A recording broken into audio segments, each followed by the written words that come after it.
د تین مبارکه سوره چې د قرآن عظیم و شان 95 سوره ده په مکې معظمې کې را نازله شوې ده.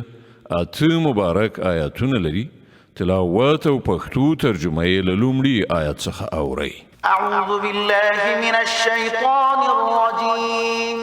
پناه وړم الله تعالی شړل شوي شیطان څخه. بسم الله الرحمن الرحیم.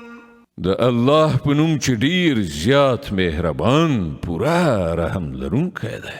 والتین والزیتون وطور سینین وهذا البلد الأمين لقد خلقنا الإنسان في أحسن تقويم.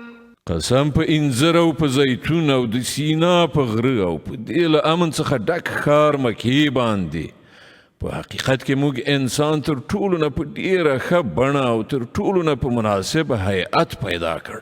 ثم رددناه أسفل سافلين إلا الذين آمنوا وعملوا الصالحات فلهم أجر غير ممنون.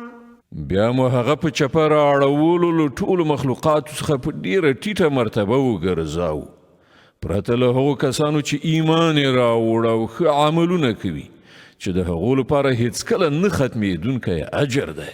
فما يكذبك بعد بالدين أليس الله بأحكم الحاكمين. نو ای پیغمبره له دې ښکاره حقایقو وروسته تا څوک د ثواب او عذاب په چاره کې دروغجن ګڼلی شي؟ آیا الله تر ټولو حاکمانو لوی حاکم نه دی؟